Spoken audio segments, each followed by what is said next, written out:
Bom dia!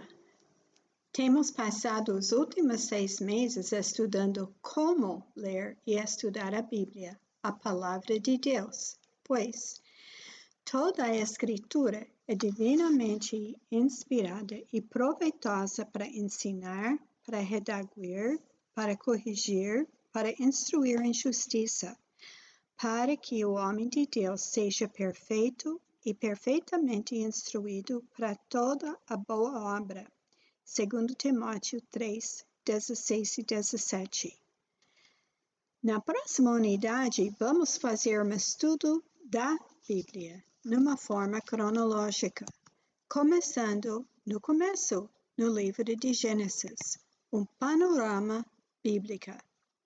Os livros da nossa Bíblia estão divididos por estilos que foram escritos.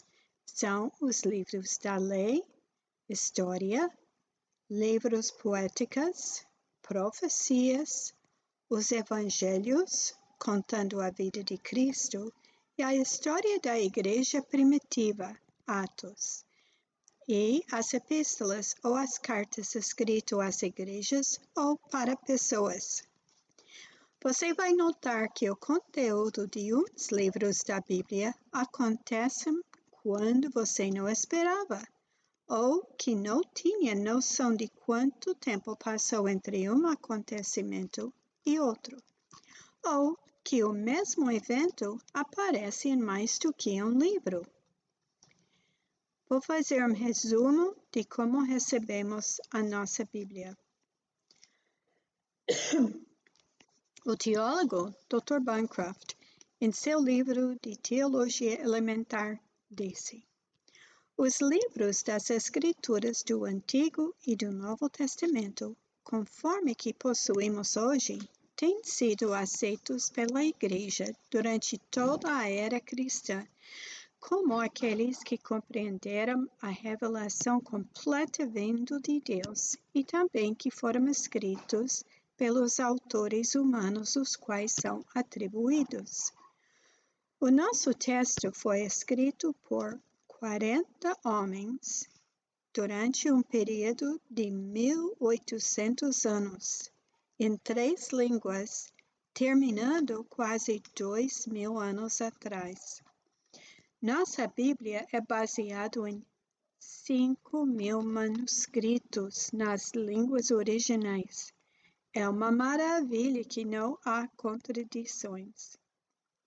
Não temos os manuscritos originais porque provavelmente Deus sabia que podiam ter sido idolatrados e teriam gasto com o tempo, devido aos materiais que usavam. Em 302 d.C., Diocleciano, imperador de Roma, moveu uma forte perseguição da igreja. Ser cristã ou ter escrito sagrado se tornou ilegal. Destruindo todas as escrituras que foram achadas, é bem possível que incluiu alguns manuscritos originais. Porém, temos a confiança em nossa tradução em português. Deus guardou sua palavra. Entre os anos 1100 e 1550, houve os eventos preparatórios e a reformação mesmo. Em vários países, homens dedicaram suas próprias vidas para traduzir a Bíblia em suas próprias línguas. O William Tyndale escreveu em inglês, Martin Luther em alemão e João Ferreira de Almeida em português. Todos eles usavam textos confiáveis por suas traduções. O que eles usavam? Eles usavam o Velho Testamento massurético. Os massuretas eram um grupo de estudiosos hebraicos que usaram manuscritos antigos para padronizar as escrituras hebraicas. Sua versão do ano 600 d.C. é o que temos até hoje e do que foi todas as traduções reformistas feito. Continuou sendo usado exclusivamente até hoje. A veracidade é provado por cópias de outros lugares do mundo e incluindo os rolos do Mar Morto, que foi descoberto no fim dos anos 1940. E para o Novo Testamento, usamos o texto recebido, e eles também. A cópia mais antiga do Novo Testamento é dos anos 300 depois de Cristo. Nessa época, Constantino era o imperador, e em 313 depois de Cristo, ele legalizou a cristandade e acabou com a perseguição do imperador anterior. O texto recebido é baseado em 2.000 manuscritos. Consequentemente, as traduções hoje, baseadas nesses dois textos, comparam bem com as traduções da Reforma. É bom saber que existem outros textos que, devido à sua história, não são confiáveis. O AFC, ou Almeida Corrigida Fiel da Sociedade Bíblica Trinitariana do Brasil, está baseado no texto Massorética e o texto recebido. No prefácio, podemos ler sobre a sua história.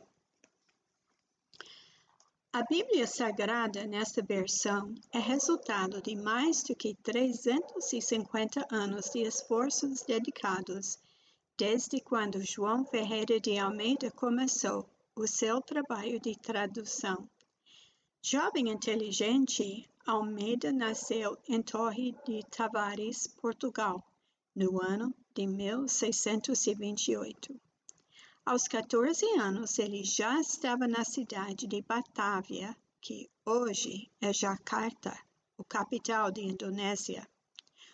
Um dia, ele recebeu um folheto escrito na língua espanhola que levou ao encontro pessoal com Deus, como Nicodemos ou Saulo de Tarso.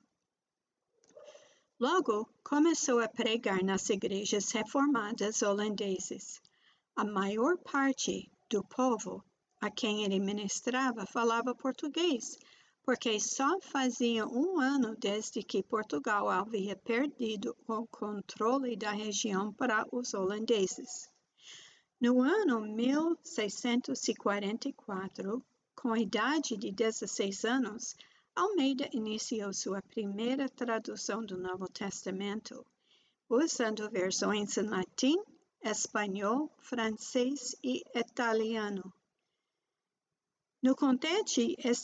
Não contente com esta tradução, anos mais tarde, ele fez uma segunda, desta vez baseado no texto grego, o Textus Receptus, o mesmo usado pelos reformadores. Num folheto chamado Cartas para a Igreja Reformada, em 1679, ele escreveu o seguinte, na conclusão daquela obra, que só foi publicada em Amsterdã no ano 1681. O Novo Testamento, isto é, todos os sacrossantos livros e escritos evangélicos e apostólicos do novo concerto de nosso fiel Senhor, Salvador e Redentor Jesus Cristo, agora traduzidos em português por João Ferreira de Almeida, pregador do Santo Evangelho. Almeida chegou a traduzir o Velho Testamento de Gênesis até Ezequiel 48:31, usando o texto Massorética em hebraico. Não pode terminar os últimos versículos do livro de Ezequiel, porque o Senhor Deus o levou à sua presença em 1691, com 63 anos de idade. O volume 1 do Velho Testamento, contendo os livros de Gênesis a Esther, Foi impresso no ano de 1748. O holandês Jacobus Opdenacker completou a obra da tradução do Velho Testamento e, em 1753, o volume 2 foi publicado.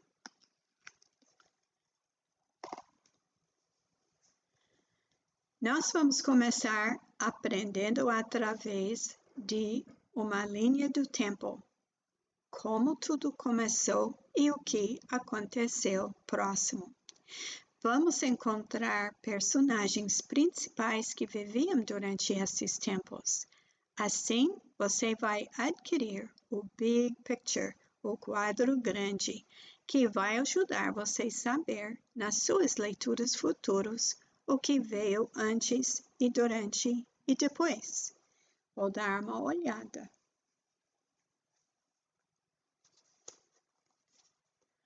Cada época vai ter a legenda e vamos ver como este é o começo, criação, corrupção, catástrofe com a Arca de Noé e confusão. E tem a data. Já pensou que nosso mundo tem mais do que 6.000 anos? As datas judaicas refletem isso. Vamos aprender sobre Abraão e as patriarcas. Temos aqui Egito e a saída do Egito com Moisés.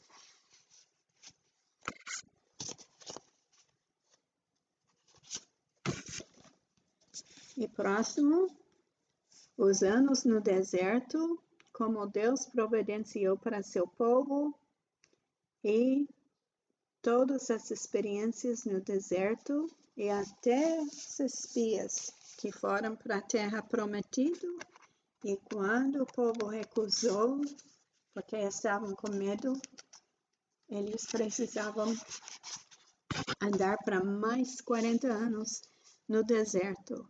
Mas, enfim, entravam em Canaã. E Deus deu a vitória. Temos vários juízes e tudo com a data.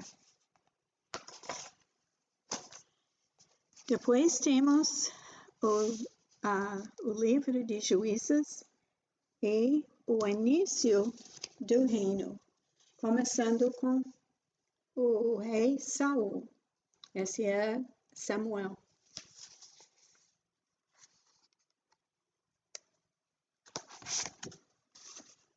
E você reconhece Golias, rei Davi, Salomão.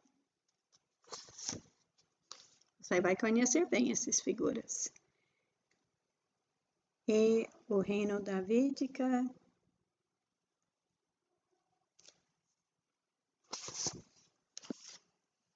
E, infelizmente, o povo não obedeceu e foram exilados para a terra de Babilônia.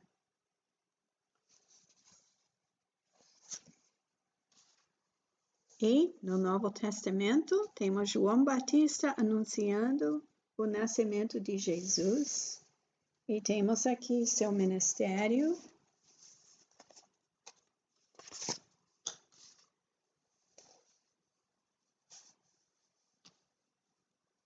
E sua morte, ressurreição e volta para o céu. E depois disso temos o começo da igreja. Pentecostes e os pregadores daquela época. E temos Saulo que se tornou Paulo. E a última coisa foi João escrevendo o livro de Apocalipse, já de exílio. Quero repetir nosso versículo. Toda a escritura é divinamente inspirada e proveitosa para ensinar, para redarguir, para corrigir, para instruir em justiça, para que o homem de Deus Seja perfeito e perfeitamente instruído para toda boa obra. 2 Timóteo 3, 16 e 17. Vamos aprender mais sobre toda a Escritura que é divinamente inspirada. Deus abençoe.